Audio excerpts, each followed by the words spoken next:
Hi everyone. So welcome back to the session and you are watching me on the Examnestry State PSC YouTube channel.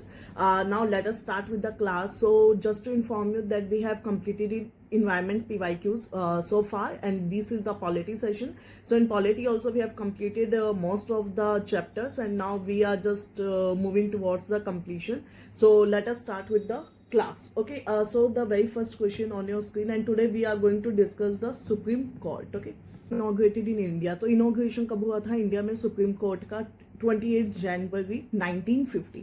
थोड़ा सा PYQ oriented, थोड़ा सा factual भी है, तो आपको ये थोड़ा सा ध्यान. कब स्टैब्लिश हुआ था? इंडियन कॉन्स्टिट्यूशन से हुआ था. और कब हुआ था इनॉग्रेट? 28 जन 1950 में. ठीक है, एक ये भी क्वेश्चन आता है कि who was the chief justice that time? तो दैट वाज एलिजा एम्पे. ठीक है, एलिजा एम्पे. सो जो सुप्रीम कोर्ट होता है उसमें नंबर को कौन बढ़ा सकता है? मतलब फॉर एग्जांपल कि अगर 33 है तो 34 कौन कर सकता है? अगर हमें जजेस बढ़ाने हैं तो who can do that? Parliament. ठीक है, but when we talk about the high court तो वो प्रेसिडेंट कर सकते हैं. ठीक है, करंट सैंक्शनड जो स्ट्रेंथ है वो कितनी है अब एट प्रेजेंट? 34. ओके, जजेस सुप्रीम कोर्ट का, उन्हें एडवोकेट कितने साल रहना चाहिए हाई कोर्ट में? 10 ईयर्स. ठीक है, ये क्वालिफिकेशन वाला क्वेश्चन है. उसके बाद में सुप्रीम कोर्ट को अपॉइंट कौन करते हैं? प्रेसिडेंट. ठीक है, इवन हाई कोर्ट के जो आपके होते हैं उनको भी कौन कहते हैं? प्रेसिडेंट. ठीक है, जज of the supreme court resign. ठीक है, वो अपने से अगर ऑफिस से उन्हें रिजाइन करना है, ठीक है, तो वो जो रेजिग्नेशन का लेटर है वो किसको देते हैं? प्रेसिडेंट को. ठीक है, तो ये थोड़ा सा इंपॉर्टेंट हो जाता है. फिर उसके बाद में resignation letter, again same question है. प्रेसिडेंट, हाउ कैन अ जज of the supreme court can be remove कैसे किया जाता है? प्रेसिडेंट करते हैं, बट रिकमेंडेशन लगता है किसका? पार्लियामेंट का. फिर उसमें दो हाउसेज होते हैं, लोकसभा और राज्यसभा. ठीक है, तो लोकसभा से और राज्यसभा से मतलब 150 मेंबर्स का लिख नो यस नो कंफर्मेशन आता है, और फिर मेजोरिटी लगती है, स्पेशल मेजोरिटी से इनको. ये क्वेश्चन है क्वेश्चन नंबर 13 आपकी स्क्रीन पे. ठीक है, तो मोशन टू इम्पीच अ जज of the supreme court of India can not be rejected by speaker of the Lok Sabha. Supreme court जो कॉन्स्टिट्यूशन है इंडिया का, उन्होंने डिफाइन किया है कि इनकैपेसिटी ऑफ प्रूव्ड मिसबिहेवियर क्या होता है. देखिए, ऐसा कुछ भी डिफाइन नहीं है. डिटेल जो होती है इम्पीचमेंट प्रोसेस की जज of supreme court of India, वो दी गई है 1968 में. अगर मोशन जो इम्पीचमेंट का जज का अगर वो वोटिंग के लिए लिया गया है तो हर एक हाउस से उसको करना पड़ता है, और फिर 2/3 ऑफ द वोटिंग. ठीक है, फिर हमारे सामने कुछ ऑप्शंस आ जाते हैं. ठीक है, अब हम डिस्कस करते हैं. देखिए, फर्स्ट क्वेश्चन में क्या है कि रिजेक्ट नहीं किया जा सकता. क्यों? स्पीकर के पास फाइनल अथॉरिटी होती है उसको रिजेक्ट एक्सेप्ट करने की, तो पहला स्टेटमेंट गलत हो जाएगा. सेकंड, इनकैपेसिटी जैसा कुछ डिफाइंड नहीं है, मेंशन है बट डिफाइंड नहीं है. ठीक है, थर्ड स्टेटमेंट बिल्कुल सही है, जो डिटेल है प्रोसेस की वो दी गई है, और ये 2/3 मैंने अभी आपको बताया था स्पेशल मेजोरिटी. तो इसका करेक्ट स्टेटमेंट क्या हो जाएगा? 3 और 4. ठीक है, ओके, आपके सामने आंसर क्या हो जाएगा इसका? सी. फिर सैलरीज की अगर बात की जाए तो वो कहाँ से आती है? पार्लियामेंट से. ठीक है, बीच में लगता है पार्लियामेंट का. फाइन. फिर उसके बाद में जो ऑटोनमी, अगर जो सुप्रीम कोर्ट है, ठीक है, उनको एक प्रॉपर ऑटोनमी भी दी गई है, तो वो कहाँ से जो ऑटोनमी है वो किन किन चीज़ों से हमें पता लगती है? तो जो प्रेसिडेंट है, ठीक है, जब सुप्रीम कोर्ट के जज को अपॉइंट करते हैं तो कंसल्ट करना पड़ता है सीजीआई से. जज जो होते हैं सुप्रीम कोर्ट के, वो सीजीआई से ही रिमूव हो सकते हैं. सैलरी जो है वो सीएफआई पे लगती है, जिसपे लेजिस्लेचर की कोई वोटिंग नहीं है. और उसके बाद में जितने भी अपॉइंटमेंट्स है officer and staff of the are made by government only after consulting the CJI. ठीक है, फिर आपके सामने आ गए हैं ऑप्शंस यहाँ पे. फाइन. तो अब देखिए, सबसे पहले तो जब अपॉइंट किया जाता है, ठीक है, सुप्रीम कोर्ट के जो जजेस होते हैं उनको, तो जो प्रेसिडेंट ऑफ इंडिया है उनको क्या करना पड़ता है? कंसल्ट करना पड़ता है. बिल्कुल सही है. ठीक है, जजेस जो होते हैं सुप्रीम कोर्ट के वो सीजीआई से नहीं, वो प्रेसिडेंट से हटाए जाते हैं. तो आपका सेकंड स्टेटमेंट क्या गलत हो जाएगा. सैलरीज और जो होती है जजेस की वो आपका सीएफआई पे जाती है. बिल्कुल सही स्टेटमेंट है. और फिर जितने भी अपॉइंटमेंट है स्टाफ का मतलब देखिए यहाँ पे क्या है कि जैसे सुप्रीम कोर्ट है, ठीक है, अब जो सुप्रीम कोर्ट है इनको भी कुछ स्टाफ की जरूरत पड़ती है, तो वो वाला जो स्टाफ होता है ना वो ये खुद ही लाते हैं. ठीक है, यहाँ पे स्टाफ का मतलब जजेस नहीं है, आप जजेस से कंफ्यूज नहीं होंगे. ठीक है, जजेस वाला अलग है और ये अलग है. तो इसका आंसर क्या हो जाएगा? 1 और 3. ओके, प्रेसिडेंट ठीक रहेगा चाहे वो कोई भी हो. Parliament can not enlarge the jurisdiction of the supreme court as its jurisdiction is limited to that conferred by the constitution. Officer और सर्वेंट जो होते हैं हाई कोर्ट के वो अपॉइंट किए जाते हैं CJ, and then they administrative charges are they are charge on the CFI. तो देखिए, सबसे पहले तो जो पार्लियामेंट है, ठीक है, पार्लियामेंट जुरिसडिक्शन को कम नहीं कर सकती, मतलब कर्टल नहीं कर सकती, बट उनके जुरिसडिक्शन को बढ़ा सकती है. ठीक है, तो पहला स्टेटमेंट क्या हो जाता है? इनकरेक्ट. कैन नॉट इनलार्ज, ये गलत है, they can enlarge but they can not curtail. And servant होते हैं सुप्रीम कोर्ट और हाई कोर्ट के, ठीक है, ये appoint and then they are CM, थोड़े से इंपॉर्टेंट हो जाते हैं, तो आपको थोड़ा सा आर्टिकल्स का ध्यान रखना होगा, ठीक है। 138 और जो हाई कोर्ट पे चार्ज किए जाते हैं, ठीक है। एक्टिंग सीजीआई, तो ये अभी हमने देखा ही है, प्रेसिडेंट। जजेस जो होते हैं सुप्रीम कोर्ट के अपॉइंट होते हैं प्रेसिडेंट से, ठीक है, और जो कॉलेजियम बनता है आपका फिर। Okay, next question. Collegium system जो है वो सुप्रीम कोर्ट ने अडॉप्ट किया था कब? 1993 में। ये थोड़ा इंपॉर्टेंट है, 1993 में लाया गया था, ठीक है। और जो कॉलेजियम सिस्टम है उसके अंदर कितने होते हैं? 4 जजेस होते हैं, तो ये भी थोड़ा सा क्या है, इंपॉर्टेंट हो जाता है, ठीक है। Which of the following has recommended that appointment of जजेस to high court should be through the participation of executive, legislature and CJI? तो ये किसने रिकमेंड किया था? सेकंड एआरसी कमीशन, ठीक है। Second ARC commission, first ARC commission, then आपका जो लॉ कमीशन है, ये तीनों चारों, एक सरकारी कमीशन, एक पुंछी कमीशन, ये कुछ 3 से 5 कमीशन है, ये थोड़े से इंपॉर्टेंट है। तो आपको क्या करना है बस, क्योंकि ये थोड़े से इंपॉर्टेंट है, तो आप इतना कर सकते हैं कि इनके लाइक नो एक एक 2 स्टेटमेंट्स है जो इन्होंने दिए हुए हैं रिस्पेक्टिवली, तो वो थोड़े से क्या इंपॉर्टेंट हो जाते हैं, ठीक है। ओके, उसके बाद में जो supreme court question is 5 member body which is headed by incumbent CJI, मतलब उस टाइम के present, and then 4 other senior most जजेस। जो पार्लियामेंट बाय लॉ है उन्होंने कॉलेजियम सिस्टम को इवॉल्व किया है और फिर appointed through the collegium system only. ये तो अभी हमने देखा ही है, ठीक है, पीछे भी डिस्कस किया। और कॉलेजियम सिस्टम जो है वो कब आया था? अभी हमने डिस्कस भी किया था, 5 सीनियर जजेस के अंदर भी होते हैं, ठीक है। और फिर वो प्रमोशन करना है जजेस का, या लाइक नो उनको वो करना है पदोन्नति, मतलब पद पे उन्नति, ठीक है। तो जब कोई भी डिसएग्रीमेंट होता है पोजीशन को लेके, तो मेजोरिटी का क्या, जो मतलब मेजोरिटी का डिसीजन है वो क्या काम करता है, ठीक है। और फिर उसके बाद में ये क्वेश्चन हो गया, तो इसका आंसर क्या हो जाएगा? ओके, ये स्टेटमेंट आपका गलत हो जाएगा। फर्स्ट जज केस नहीं है, सेकेंड जज केस है, ठीक है। तो इस वजह से कौन कौन से जजेस को हम अपॉइंट करते हैं? एडहॉक को कहते हैं, ठीक है, एडिशनल को अपॉइंट नहीं करते हैं। और फिर उसके बाद में कोई भी रिटायर्ड जज है जो सुप्रीम कोर्ट ऑफ इंडिया का, क्या उनको वापस बुलाया जा सकता है प्रेसिडेंट की परमिशन के साथ? जरूरी, बिल्कुल, ठीक है। अगर जरूरत पड़ती है तो हम उन्हें वापस बुला सकते हैं। एक हाई कोर्ट जो इंडिया में, उनके पास पावर है अपनी जो मतलब जजमेंट है उसको रिव्यू करने का, जैसे सुप्रीम कोर्ट होता है, ठीक है। जैसे सुप्रीम कोर्ट रिव्यू कर सकते हैं वैसे ही क्या है हाई कोर्ट भी रिव्यू कर सकते हैं, तो यस, परमिशन उनके पास भी होती है, ठीक है। ओके, तो आपका सेकंड स्टेटमेंट सही हो जाएगा। इसका आंसर क्या हो जाएगा? Both 1 and 2। फाइन, अब हम थोड़े से इंपॉर्टेंट क्वेश्चंस जो यूपीपीसीएस में आए हुए हैं वो देख लेते हैं। मिनिमम नंबर ऑफ जजेस सुप्रीम कोर्ट में जो किसी भी केस के इवॉल्व या किसी केस के डिस्कशन के लिए चाहिए होते हैं वो कितने होते हैं? 5। ये भी थोड़ा इंपॉर्टेंट है क्वेश्चन। और जो एडहॉक जजेस है, ठीक है, वो कहाँ आते हैं? सुप्रीम कोर्ट में आते हैं। मिनिमम नंबर ऑफ जजेस जो चाहिए होते हैं वो अभी हमने देखे हैं कितने? 5, ठीक है। जो पावर, ये क्वेश्चन जब हमने रिट जुरिसडिक्शन डिस्कस किया था, ये तब भी किया था, ठीक है। तो इसका आंसर क्या हो जाएगा? Original jurisdiction.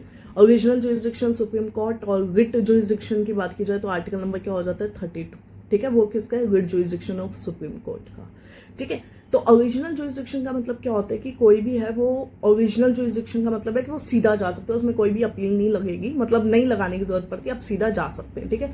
हाई कोर्ट हो गया, जैसे हाई कोर्ट का भी ओरिजिनल होता है when it comes to writ, और सुप्रीम कोर्ट का भी ओरिजिनल जुरिसडिक्शन होता है जब रिट की बात होती है, ठीक है। ठीक है, एक ये क्वेश्चन है, ये हम थोड़ा सा देखते हैं। ये अच्छा क्वेश्चन है, क्वेश्चन नंबर 37, क्योंकि ये थोड़ा फंडामेंटल राइट, देखिए ये एक्सक्लूसिव पावर है फंडामेंटल राइट के लिए जो रिट इश्यू करता है सुप्रीम कोर्ट। क्या ये एक्सक्लूसिव पावर है? बिल्कुल नहीं। अभी हमने देखा हाई कोर्ट भी कहता है 226 में। ओरिजिनल एक्सक्लूसिव जुरिसडिक्शन है जब इंटर गवर्नमेंटल डिस्प्यूट की बात आती है, ये बिल्कुल सही है। एडवाइजरी जुरिसडिक्शन जो होता है प्रेसिडेंट वाला, जिसमें प्रेसिडेंट तो कभी भी बाइंडिंग नहीं किसी चीज को मानने के लिए, मतलब उन्होंने जो सजेशन दिया उसको मानने के लिए, तो ये स्टेटमेंट भी क्या सही है। और it has a power to review its own judgment, अभी हमने देखा हाई कोर्ट के पास भी है और सुप्रीम कोर्ट के पास भी, ठीक है। तो ये स्टेटमेंट भी क्या सही हो जाता है। तो आपका फाइनल आंसर क्या हो जाएगा? ए। ये गलत क्यों है? क्योंकि इसमें लिखा है एक्सक्लूसिव पावर है, ये एक्सक्लूसिव नहीं है। क्यों? क्योंकि हाई कोर्ट के पास, ठीक है। जुरिस्डिक्शन अभी हमने देखा 131 आर्टिकल, ये याद होना चाहिए आपको। ओरिजिनल जुरिस्डिक्शन जो होता है वो किस में होता है, 131 आर्टिकल में होता है, तो ये थोड़ा सा इंपॉर्टेंट हो जाता है। फिर उसके बाद में अब हम देखते हैं, तो एक कोर्ट ऑफ रिकॉर्ड क्या होता है कि वो अपने जो रिकॉर्ड्स हैं, ठीक है, वो क्या है, उसको जो अपने रिकॉर्ड्स होते हैं, ठीक है, तो वो उसको क्या एविडेंट के लिए रखते हैं कि फॉर एग्जाम्पल कोई ऐसा ही केस अगर फ्यूचर में आता है तो पहले हमने क्या डिसीजन दिया था, कोई इनजस्टिस ना हो, किसी के साथ अनजस्ट ना हो, उसके लिए हम वो रखते हैं, और वो किसी और भी कोर्ट में है ना वो क्वेश्चन नहीं हो सकता, ठीक है। तो आर्टिकल अगे वो ज्यादा ध्यान रखना है, तो ये इंपॉर्टेंट है। पीसीएस में नहीं आता, वहां पे मॉडरेट सिंगल लाइनर्स ज्यादा है, तो इसलिए हम कुछ क्वेश्चंस को स्किप करते हैं, ठीक है।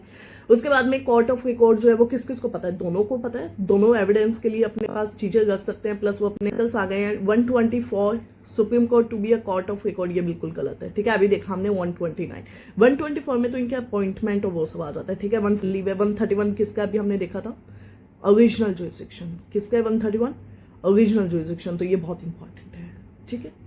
उसके बाद में सुप्रीम कोर्ट अपनी मीटिंग्स को न्यू दिल्ली कर सकते हैं, लेकिन ये कहीं और भी जा सकते हैं अगर प्रेसिडेंट का उसमें क्या होता है, अप्रूवल होता है। मतलब फॉर एग्जांपल अभी दिल्ली में सीट, अगर इस सीट को कहीं और लेके जाना हो 130 आर्टिकल के साथ, वो क्या कर सकते हैं कि सीजीआई लेके जा सकते हैं, बट प्रेसिडेंट का क्या है, अप्रूवल लगेगा। Doctrine of basic structure KBC, Kesavananda Bharati case 1973 का जजमेंट है, बहुत ही इंपॉर्टेंट है, ये आपको थोड़ा पता होना ही चाहिए, ठीक है। Basic structure Kesavananda Bharati case उन सबसे आए हैं। बेसिक स्ट्रक्चर देखिए, ये अगेन अब क्वेश्चन सेम है, जैसे कौन से केस है, तो ये तीनों ही नहीं है, केशवानंद भारती केस हो जाएगा, ठीक है। आज तक की सबसे बड़ी जो बेंच बैठी थी, सेकंड लार्जेस्ट, ठीक है, गोलकनाथ की, और जो फर्स्ट बेंच आपकी बैठी थी, ठीक है, वो किसकी थी, केशवानंद भारती केस के लिए थी। इन्होंने सेकंड पूछी है, तो वो आपको याद करना चाहिए, ठीक है। उसके बाद में which of the following article of the constitution of India have been declared by supreme court of India as the inviolable basic structure, ठीक है। तो किस किस को किया गया, 32, 226, 227, ओके। ये थोड़ा सा एनालिटिकल क्वेश्चन है। उसके बाद में fundamental right enable a man to choke out his life in the manner he likes the best, ये कौन से जजमेंट के थ्रू निकल के आया था, गोलकनाथ, ठीक है, गोलकनाथ बहुत इंपॉर्टेंट केस है। अब उसके बाद हम थोड़ा सा एप्लाइड जुरिस्डिक्शन जो है वो 132 और 134 ए से रिलेटेड हो जाता है, ठीक है। और इसके बाद में supreme court of India is only original jurisdiction, क्या ऐसा है, मतलब बहुत जुरिस्डिक्शन है, ओरिजिनल है, एप्लेट है, अब जो वो है एडवाइजरी जुरिस्डिक्शन है उनके पास, it has only original and appellate, गलत, एडवाइजरी गलत, ठीक है। तो फोर्थ स्टेटमेंट जो है, फोर्थ, वो सही हो जाएगा, ठीक है। सुप्रीम कोर्ट जो है इंडिया का, ठीक है, वो किस से रिलेटेड है, तो कॉलेजियम भी है, एप्लेट भी है, ओरिजिनल भी है, मतलब ये जो ऊपर वाला क्वेश्चन है उसी का एक थोड़ा सा एक्सटेंशन है अच्छे ग्रुप में, ठीक है। और जितने भी केसेस हैं वो इंटरप्रिटेशन के लिए लाए जाते हैं अगर सुप्रीम कोर्ट में, तो वो किसके थ्रू आते हैं, अपील करने के through, fine. Again applet jurisdiction का आर्टिकल इंपॉर्टेंट हो जाता है। It can change the judgment, cannot change, only CGI can change, only Ministry of Law। सबसे पहले तो देखिए Ministry of Law has no right to do so, ठीक है। Only CGI of India can change, तो उसमें देखिए चेंज तो कोई और भी कर सकता है, तो ये भी गलत है, ठीक है। It can only change the judgment, it can not and it can change, बिल्कुल देखिए अगर जजमेंट चेंज नहीं होगा तो डिसीजन, मान लो फॉर एग्जाम्पल कभी नेशन की सिक्योरिटी के खिलाफ दिया गया है, या कई बार इनजस्टिस हुआ है किसी वीमेन के साथ, चाइल्ड के साथ, तो अगर मान लो एक बार हुआ है, तो अगर आप उस चीज को वेरीफाई नहीं कर सकते या उसको वापस रेक्टिफाई नहीं कर पा रहे हो, तो फिर वो देश का कोर्ट किस काम का है। तो इसलिए इंपॉर्टेंट क्या हो जाता है कि वो अपना जजमेंट जो है वो क्या चेंज कर सकते हैं। क्यूरेटिव पिटीशन जो है वो कौन सा आर्टिकल में आ जाती है, 142 में। क्यूरेटिव पिटीशन का मतलब क्या होता है कि अगेन जो सुप्रीम कोर्ट है, ठीक है, वो एकदम क्योर पॉलिसी अपनाएंगे, मतलब कि देखभाल के थ्रू की कहीं कुछ गलत ना हो जाए, तो एक 1 स्टेप अहेड जो होता है, ठीक है, वो होता है क्या आपका क्यूरेटिव पिटीशन। रिव्यू कर सकते हैं अपना जजमेंट 137, ठीक है। उसके बाद में अब ये वाले जो क्वेश्चंस हैं इसमें ये वाला हमने देख लिया कि प्रेसिडेंट ऑफ इंडिया जो है वो पावर कर सकता है, supreme court of India has a power to review its judgment, cabinet के पास पावर होती है, सुप्रीम कोर्ट के पास पावर नहीं होती है जजमेंट को करने की। अब क्वेश्चन में पूछा है कि कौन सा स्टेटमेंट सही है with respect to review any judgment, तो सुप्रीम कोर्ट के पास पावर है कि वो अपने जजमेंट को रिव्यू कर सकते हैं, मतलब प्रेसिडेंट ऐसी कोई जजमेंट नहीं देते ना, तो वो उसको क्यों रिव्यू करेंगे, ठीक है। जुडिशियल रिव्यू का मतलब क्या होता है, बहुत बार डिस्कस हो चुका है। जुडिशियल रिव्यू का मतलब क्या होता है, जब लेजिस्लेचर और जो एग्जीक्यूटिव होती है, ठीक है, इन दोनों के लॉ एग्जीक्यूटिव के एक्शंस, इन दोनों को जो देखता है जुडिशरी जब अच्छे से, मतलब वो कॉन्स्टिट्यूशनल वैलिडिटी चेक करते हैं कि उन्होंने कितने अच्छे से डिसीजन लिए, एक्ट निकाले, लेजिस्लेशन किए, उसको हम क्या बोलते हैं, जुडिशियल रिव्यू। ठीक है, अब हम देखते हैं the power judiciary to pronounce upon the constitutionality of law executive. ठीक है, ये काफी सही जा गए, ऑलमोस्ट वैसे आइडिया वही है। ठीक है, power judiciary to question the wisdom जैसा कुछ नहीं है। Power review the legislative enactment before they are assented, the power of the judiciary to review its own judgment given नहीं। तो इसका आंसर क्या हो जाएगा, ए। बेसिक क्वेश्चन है, सिंपल क्वेश्चन है ये आपके क्या यूपीएससी में भी, यूपीपीएस में भी, and like no BPSC, Chhattisgarh PSC, हर जगह ये क्वेश्चन आ सकता है, लाइक कॉमन क्वेश्चन है। ठीक है, जुडिशियल रिव्यू का मतलब क्या होता है। अब ये क्वेश्चन देखिए, अब इसको आपको सोल्व करना है। ठीक है, ये मैंने आपके लिए छोड़ दिया, बहुत इजी है। क्या ये प्रेसिडेंट के अगेंस्ट एलिगेशन देखता है, बिल्कुल नहीं। अभी हमने देखा किस किस को देखता है, final authority of all issues नहीं। रिव्यू कर सकता है, देखिए पॉइंट के क्वेश्चन में पूछे कि जुडिशियल रिव्यू का मतलब क्या है। ठीक है, हमें वो ध्यान देना है। सुप्रीम कोर्ट की पावर है सभी इश्यूज पे, लेकिन क्वेश्चन में पूछे जुडिशियल रिव्यू, तो इसका मतलब क्या है कि जो डिक्लेयर इलीगैलिटी, अगर कोई भी लॉ है वो इलीगल इन नेचर है, तो उसको चेक करने के लिए जुडिशियल रिव्यू जो है वो किस किस के पास में होता है, supreme court and high court. ठीक है, अगेन ये भी क्वेश्चन वैसा ही है। तो वॉयलेट, अगर कोई भी एक लॉ बनाए वो वॉयलेट करते हैं किसी और चीज को, या उसके साथ में लाइक नो अल्ट्रा वायरस जाता है, तो उसको क्या रिव्यू करके हटा दिया जाता है। ठीक है, कॉन्स्टिट्यूशन ऑफ इंडिया डिफाइन करता है बेसिक स्ट्रक्चर, ये हमने पहले ही देख लिया, Kesavananda Bharati. Constitution of India provide करते क्या, जुडिशियल रिव्यू किसके लिए, to safeguard of the ideals on which the constitution is based. देखिए कॉन्स्टिट्यूशन ऑफ इंडिया में जो हमारा कॉन्स्टिट्यूशन है उसमें जुडिशियल रिव्यू जैसा कुछ भी दिया, बट इसका जो लाइक नो आंसर होना चाहिए that should be option number D. दोनों ही गलत है। कॉन्स्टिट्यूशन ऑफ इंडिया ने ऐसा एग्जैक्ट जुडिशियल रिव्यू नहीं दिया, क्योंकि हमारे नो इश्यू यहाँ पे बी दिया हुआ है, इसको आप करेक्ट कर लेना। ठीक है, ओके, क्वेश्चन नंबर जो 65 है, ये क्वेश्चन देख सकते हैं हम थोड़ा सा, कि जो कोई भी हाई कोर्ट होता है, have the jurisdiction to declare any central law to be constitutionally invalid. ऐसा नहीं है, वो हाई कोर्ट है, वो कोर्ट है, तो उनके पास है। An amendment to the constitution of India can not be called into question by supreme. ऐसा नहीं है, आज तक कितने अमेंडमेंट हुआ गया, ऐसा तो फिर तो कोई अमेंडमेंट आ ही नहीं सकता चेक करने के लिए। ड्यू प्रोसेस ऑफ लॉ का मतलब क्या होता है, नेचुरल जस्टिस देना। जुडिशियल रिव्यू कहां से आया है, यूएस से। ठीक है, कहां से लिया हमने, यूएस। जुडिशियल रिव्यू का जो स्कोप है इंडिया में वो क्या है, लिमिटेड है। ये बात तो देखिए थोड़ी सी सही है, क्योंकि जुडिशियल रिव्यू है, फिर आपका सुप्रीम कोर्ट आ जाता है, पार्लियामेंट आ जाता है, बहुत चीजें। Indian constitution is a bag of borrowing, ये बात भी सही है, लेकिन ये कहना कि जो जुडिशियल रिव्यू ये इसलिए लिमिटेड है, तालमेल नहीं है, मतलब दोनों आपस में एक दूसरे को सपोर्ट नहीं करते, बट दोनों पैरेलली, लाइक अलग अलग ये बातें, दोनों क्या है, सही है। ठीक है, तो इसका आंसर क्या हो जाएगा, फर्स्ट नहीं, both are true and then हाँ ये बोल हो जाएगा इसका आंसर। ठीक है, जुडिशियल रिव्यू किस पे बेस्ड है, इंडिया के अंदर प्रोसीजर एस्टैब्लिश्ड बाय लॉ। ये मैंने आपको पहले के लेक्चर्स में बहुत अच्छे से समझाया, तो आई वुड रिक्वेस्ट आप एक बार उन लेक्चर्स को भी जाके देख लें। ठीक है, जुडिशियल रिव्यू जो होता है इंडिया में किस पे बेस्ड है, again procedure established by law, then convention, due process and constitution. ठीक है, तो ये क्या हो जाएगा, नन ऑफ द अबव या more than of the above, more than one of the above. ठीक है, उसके बाद में एक कॉन्स्टिट्यूशन एक्ट में भी डिक्लेयर्ड अनकॉन्स्टिट्यूशन अगर वो 3 टियर फेडरल का इससे कोई लेना देना नहीं है, तो पहला स्टेटमेंट क्या है, इनकरेक्ट हो जाएगा। Remove right of equality before the law from part 3 and places it elsewhere. बिल्कुल, राइट ऑफ इक्वलिटी जो है वो आर्टिकल 14 फंडामेंटल राइट है, तो अगर उसको कहीं और डाला तो वो जो कॉन्स्टिट्यूशन अमेंडमेंट है डेफिनेटली उसको हमें क्या करना होगा, अल्ट्रा वायरस मतलब वाइट। ठीक है, ये हो चुका है, सुप्रीम कोर्ट, कस्टोडियन, ये सभी एक ही क्वेश्चन है। तो अब हम थोड़ा सा आगे चलते हैं।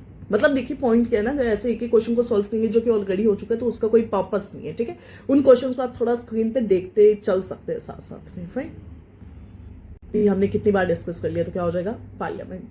Jurisdiction of high court and supreme court, कौन कौन से केसेस है वो उसमें आते हैं, फंडामेंटल राइट वाले, ओरिजिनल जुरिसडिक्शन। ठीक है, इन लार्ज कौन कर सकता है, पार्लियामेंट बाय लॉ। इसका आंसर 32 हो जाएगा। ये पता ही आपको, सुप्रीम कोर्ट ऑफ इंडिया है वो फंडामेंटल राइट को कैसे कंजर्व करती है, मतलब बेसिकली किस आर्टिकल से करती है, तो 32। और जो हाई कोर्ट होता है वो किससे करते हैं, आपका 226 से। ठीक है, अपॉइंटमेंट एंड जो ट्रांसफर है, क्वेश्चन में पूछा है कि कौन सा आर्टिकल से जो president of India refer to the supreme court regarding the process of appointment and transfer of जजेस in the supreme court and high court, तो 143 सब क्लॉज हुआ। ठीक है, कुछ फैक्चुअल चीजें भी हैं वो आपको थोड़ा पढ़नी पड़ेंगी। ठीक है,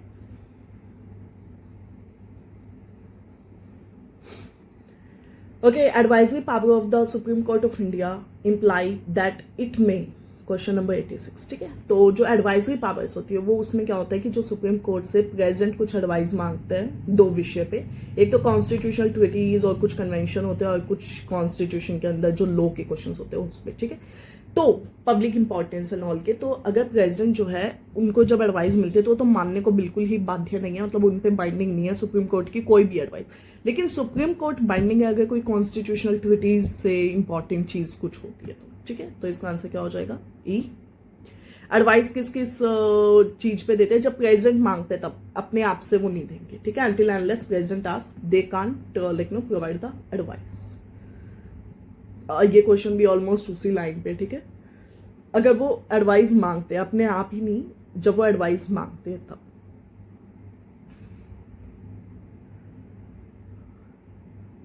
ठीक है, ये क्वेश्चन भी उस टाइम के करंट अफेयर का, बट ठीक है, अगर वो रेफरेंस देना है और उनसे कोई सीख करनी है तो वो 143 हो जाएगा। फिर उसके बाद में I will be a true faith and then allegiance and then uphold the sovereignty integrity, they will perform their duty, they will uphold the constitution and law. ये जो होता है ये कौन लेते हैं आपके? सीजीआई। एक एक गोपालन, रमेश थापर, ठीक है। ये जो केसेस है ना ये थोड़े इंपॉर्टेंट हो जाते हैं। चंपाइकम दोराइजम वाला जो केस है वो मेडिकल स्टूडेंट का था, ठीक है, तमिलनाडु का केस, तो ये थोड़े से इंपॉर्टेंट हो जाते हैं, ठीक है। Any case anywhere in India, अगर वो केसेस को उन्हें ट्रांसफर करना है तो वो कहाँ है? सुप्रीम कोर्ट में कर सकते हैं। जैसे केसेस है वो अगर कोई क्वेश्चन है वो स्पेसिफिक किसी और स्टेट पीसीएस का है तो वी विल इग्नोर, अगर उनका कोई यूपी पीसीएस से रिलेशन नहीं है तो, ठीक है। हाँ, ये थोड़ा सा देख सकते हो आप, कौन से सीजीआई थे जो कि सबसे कम समय के लिए थे, तो वो कौन थे? केएन सिंह, ठीक है, कमल नारायण सिंह, केएन सिंह। अब ये जो क्वेश्चन है ये अगेन उस टाइम का है तो इसको आप छोड़ सकते हैं, ठीक है, ये इतने रिलेटेड नहीं है। और ये फातिमा बीबी वाला जो क्वेश्चन है ये आपके यूके पीसीएस में भी आया था, उत्तराखंड के पीसीएस में, और यूपी में तो आया था, ठीक है। तो फर्स्ट वीमेन जज थी सुप्रीम कोर्ट की। आप यहाँ पे भी ये क्वेश्चन देख सकते हैं, ठीक है, जैसे इनमें ऑप्शंस दे देते हैं एटलीस्ट, और नहीं तो। अब ये जैसे मध्य प्रदेश का थोड़ा सा स्पेसिफिक क्वेश्चन हो जाता है तो तभी ये देखिए आया भी, ये किसमें हुआ? एमपीपीसीएल जो है वो हमारे 39A से रिलेटेड है और इसके अंदर सोशल जस्टिस और जो नेशनल सोशल असिस्टेंस प्रोग्राम है वो उन्हीं के लिए, पीएन भगवती जी का ये था, ठीक है। तो पब्लिक इंटरेस्ट लिटिगेशन और ये सुप्रीम कोर्ट हाई कोर्ट दोनों में होता है।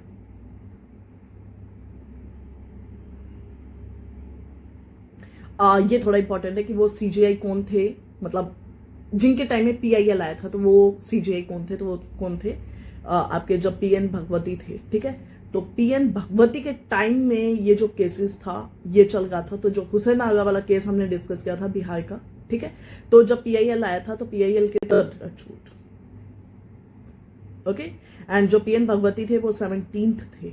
तो उस टाइम के हिसाब से ऑप्शंस पे आप मन चाहिए आपको पीआईएल की फुल फॉर्म, पीआईएल को कहाँ कर सकते हैं? दोनों में कर सकते हैं, ठीक है, हाँ दोनों में कर सकते हैं, ठीक है। कहाँ से ऑरिजिनेट हुआ था ये देखिए, आपके यूपी पीसीएस में भी आए हुए हैं एंड देन आपके यूपीएससी में भी आए हुए हैं, ठीक है। यूएस का एक कॉन्सेप्ट है एंड यही सेम क्वेश्चन एक आरएस में भी आए हुए हैं, ठीक है। पीआईएल का कहाँ से निकला था? ओके, हाँ यही वाला क्वेश्चन है तो ये आप देख सकते हैं, ठीक है। जुडिशियल एक्टिविज्म भी जैसे है ना पीआईएल जैसे, जुडिशियल एक्टिविज्म में क्या होता है कि supreme court like actively participate करती है, ठीक है, डेमोक्रेसी इंश्योर करने के लिए they actively participate. Judicial adventurism and then judicial activism, ठीक है। एडवेंचरिज्म एंड एक्टिविज्म नहीं बनना चाहिए, तो ये किसने कहा था? एएस आनंद। उसके बाद में अब status of women in Indian society was glorified, कौन से जजमेंट से हुआ था? तो सुप्रीम कोर्ट के अंदर ये केस आया था तो उसके अंदर जो उनका थोड़ा स्टेटस है ग्लोरीफाई हुआ था, मतलब ये काफी पुराना केस है तो अब ये नहीं आएगा तो इसको आप छोड़ सकते हैं, ठीक है। होमोसेक्सुअलिटी वाला जो है वो 377 आईपीसी वाला हो जाता है, ठीक है। और 498 जो है वो आपका डॉग विजिबिलिटी, ठीक है, हो जाता है, ठीक है। आपको सेडिशन का बताना है मुझे, सेडिशन, ठीक है। विशाखा जजमेंट किससे रिलेटेड है? सेक्सुअल हरेसमेंट, जो आपका ऑफिशियल मतलब सॉरी वो होते हैं, ऑफिस होते हैं, ठीक है, वहां पे जो होता है तो वो प्रिवेंशन एट वर्क प्लेस, ठीक है, हाँ this work place. Vishakha case जो है राजस्थान का है। फिर उसके बाद में जितनी भी प्रोसीडिंग्स है वो किस में होनी चाहिए, इंग्लिश में होनी चाहिए। ऐसा कहाँ पे लिखा गया है, article number 348। Okay okay institution for having elected elected governor होने चाहिए, तो ये वाला आइडिया जो है वो ड्रॉप कर दिया गया था। ठीक है, देखिए मतलब ना जो गवर्नर्स है अगर उनका भी इलेक्शन होगा तो फिर वो मतलब ऐसा हो जाएगा कि हमने और भी इलेक्शंस करवाए हैं। ठीक है, तो ये थोड़ा सा इंपॉर्टेंट है। Election would have been fought on major political issues, ऐसा नहीं होता है। ठीक है, मतलब इसलिए नहीं ड्रॉप किया था। Elected governor might have consider himself superior to, अगर इलेक्शन होगा तो उन्हें ऐसा लगेगा ना कि वो इलेक्ट होके आए तो डेफिनेटली उनका जो पोजीशन है सीएम से ऊपर है। Governor had to function under the parliamentary system. ठीक है,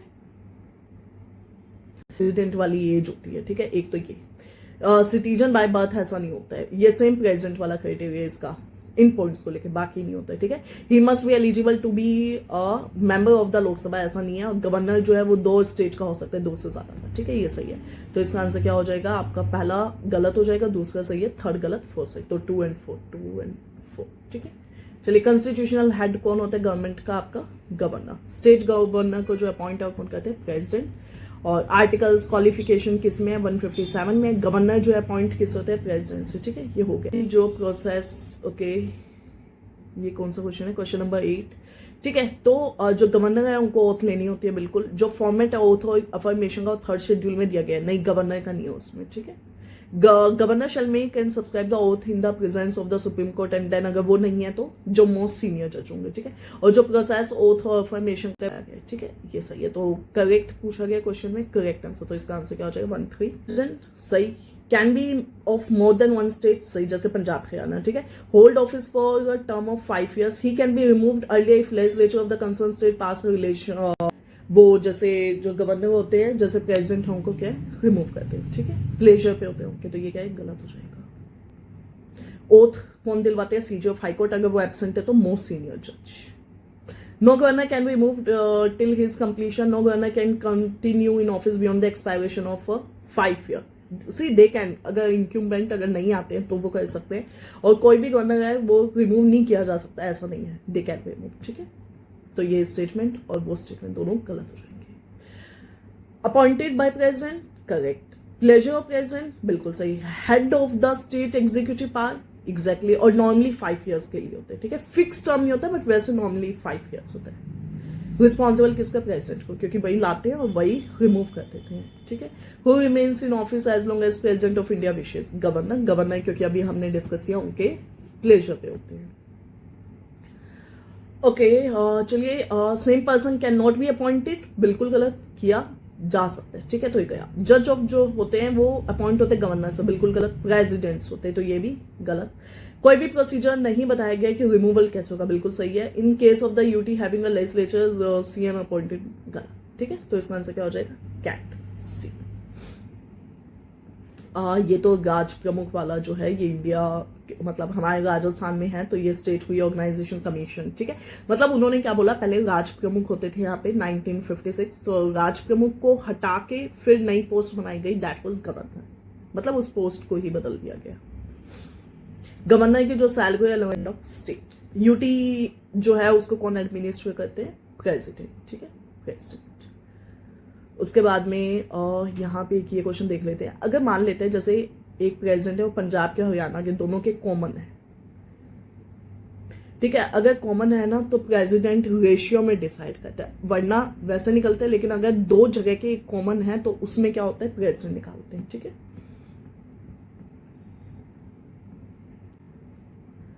फर्स्ट लेफ्टिनेंट गवर्नर यूटी के, ठीक है, वो कौन थे, आर के माथुर, राधा कृष्ण माथुर। ठीक है, एक ये क्वेश्चन देख सकते हैं, डिस्क्रिशनरी पावर्स इसमें पूछी हैं कि जो गवर्नर होते हैं, ठीक है, उनको कौन कौन से डिस्क्रिशनरी पावर्स मिली होती है। फाइन, तो sending a report to the president of India for imposing the president rule, appointing the minister. Appointing the minister जो है वो कोई वो नहीं है, डिस्क्रिशनरी पावर नहीं है। ठीक है, अगर आप 2 को एलिमिनेट करते हैं हम, ओके, तो भी आंसर क्या है, बोल आ चुका है। थोड़ा सा आपको एलिमिनेशन भी लगाना पड़ेगा, हर क्वेश्चन को पढ़ना भी कई बार हॉल में डिफिकल्ट हो जाता है, डिटेल्ड होते हैं। ठीक है, फिर उसके बाद में rule to conduct the business, मतलब देखिए आपको थोड़ा सा स्टेटमेंट को देख के ही पता लग जाएगा। Okay, refer any bill for the approval independently from the consultation of legislative assembly, कब कब, तो अगर सीएम को टर्मिनेट कर सकते हैं, उनके पास होता है। इवन मेजॉरिटी में अगर कोई है तो वो उसको क्या है मतलब मेजॉरिटी का प्रूफ करना होता है, ठीक है। और फिर बिल को रिजर्व कर सकती हैं और फिर उसके बाद में बिल को वापस भेज सकते हैं and then seek the consultation. देखिए हाई कोर्ट से जो कंसल्टेशन है वो नहीं होता है, सुप्रीम कोर्ट का कंसल्टेशन होता है प्रेसिडेंट के साथ में, ठीक है। तो ये इनकी कोई ऐसी पावर नहीं है एज सच। तो इसका आंसर क्या हो जाएगा 1 2 3 4। ओके फिर उसके बाद में ऑर्डिनेंस की बात जब आती है तो 1 2 3 तो किसका है, पार्लियामेंट का, ठीक है 123। और जब हम स्टेट की बात करते हैं तो वो क्या हो जाता है 213 213। ओके कौन गवर्नर से अपॉइंट नहीं होते, जजेस ऑफ हाई कोर्ट। तो किससे होते हैं जजेस ऑफ हाई कोर्ट, प्रेसिडेंट से, ठीक है। किससे, प्रेसिडेंट से, ये भी इंपॉर्टेंट है। ऑर्डिनेंस देख लिया हमने 213 हो जाएगा। अप्रूवल जो है ऑर्डिनेंस का वो जरूरी स्टेट लेजिस्लेचर से, right. Governor doesn't have the power to appoint the जज of the supreme of the state high court. देखिए ये बात तो बिल्कुल सही है, प्रेसिडेंट के पास पावर होती है, तो ये सही है। He is not a part of legislature, ये स्टेटमेंट के गलत हो जाएगा, वो पार्ट होते लेजिस्लेचर के, ठीक है। He has a power to nominate some member in the LC, बिल्कुल सही है। He has no judicial power, होती है मतलब वो पार्डन नहीं कर सकते, बट उसके अलावा तो उनके पास आर्टिकल नंबर जो आपका 161 होता है, जो क्लीमेंसी पावर्स होती है गवर्नर, पार्डन कैपिटल पनिशमेंट को नहीं कर सकते, ठीक है। रिप्राइव, रिस्पाइट, रेमिशन वो सब दे सकते हैं ना, तो जुडिशियल पावर्स उनके पास है। ट्रू पूछो, ठीक है, ट्रू नहीं है, ठीक है। तो ये आप थोड़ा सा देख लो। Okay he can pardon a sentence of death, गलत, प्रेसिडेंट ही कर सकता है। डजंट अपॉइंट जजेस, बिल्कुल सही, क्योंकि प्रेसिडेंट करते हैं। He has no emergency power, सही, क्योंकि ये भी प्रेसिडेंट के पास होती है। तो इसका आंसर क्या हो जाएगा, bold. The one good thing about this like no PDF is इन्होंने थोड़ा एक्सप्लेनेशन को भी डिटेल में दिया हुआ है, ठीक है, तो उससे आपको हेल्प भी मिल जाएगी। कोई भी क्रिमिनल प्रोसीडिंग नहीं स्टार्ट हो सकती है, बिल्कुल सही है। सिविल हो सकती है लेकिन उसके लिए 2 महीने का नोटिस देना पड़ता है। Emolument and allowances of the governor of a state shall not be diminished during his term of the office, बिल्कुल नहीं होने चाहिए। मतलब ड्यूरिंग हिज टर्म तो जो उनके इमोल्यूमेंट है वो कम ज्यादा मतलब कम नहीं होने चाहिए बेसिकली, ठीक है। तो अब ये कुछ क्वेश्चन है, जैसे 2 मंथ का नोटिस है, ये अभी हमने देख लिया, सिविल वाले में लगता है, तो ये बात तो सही है। कोई भी कोर्ट है कंपल नहीं कर सकती गवर्नर को टू परफॉर्म एनी ड्यूटी, सही है। प्रेसिडेंट जो इम्यून होते हैं लीगल एक्ट से, ठीक है, जैसे क्रिमिनल वाला हमने देखा। एंड कोर्ट इम्पावर होती हैं, एडवाइस जो उन्होंने दी होती है, बिल्कुल ये गलत हो जाएगा, ठीक है। ओके आंसर नंबर डी हो जाएगा, ठीक है। पद्मजा नायडू, ठीक है। First lady to become governor of a state, तो वो कौन थी, सरोजिनी नायडू, ठीक है। ये देखिए ये रिपीटेड क्वेश्चन है। अब ये दोनों, अब देखिए पॉइंट ये है समटाइम्स लाइक नो स्टूडेंट्स से कि आप दोनों डिस्कस हो, तो बात तो एक ही है ना। तो आपका क्या काम होना चाहिए, आप थोड़ा सा लाइक नो क्वेश्चंस को मतलब पॉइंट अब इस टाइम क्या है कि हम चीजें ज्यादा पढ़ लें लेकिन उनको रिपीटेड ना पढ़े, क्योंकि अभी इतना टाइम नहीं है, ठीक है। क्वेश्चन है, फिर उसके बाद में ये भी आपके लिए यूजलेस क्वेश्चन है, एक ये वाला आप थोड़ा देख सकते हैं, ठीक है। गवर्नर हु वाज डिसमिस्ड इन राजस्थान, तो ये रघुकुल तिलक, बट ये अब थोड़े क्वेश्चंस ऐसे नहीं आते हैं, ठीक है। मतलब अब ये थोड़ा राजस्थान स्पेसिफिक क्वेश्चन है, तो better you skip it, okay. Okay, so with this we have covered around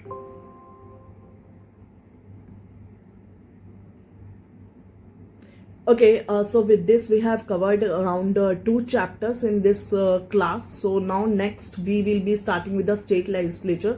Till then keep watching the session and don't forget to subscribe our YouTube channel, then our Telegram channel Examinestry state PSC without any space in between. आप इसको join कर सकते हैं Telegram पे, वहां पे हमने सभी टेस्ट के, सभी क्लासेस के, यूट्यूब के जितने भी जो भी इंपॉर्टेंट नोटिफिकेशंस है हम वहां पे ही डालते हैं, तो आप वहां पे जाके देख सकते हैं। आपको कोई भी हेल्प चाहिए तो आप डेफिनेटली हमें मेल कर सकते हैं या फिर you can contact us through our website. Till then take care, have a great day.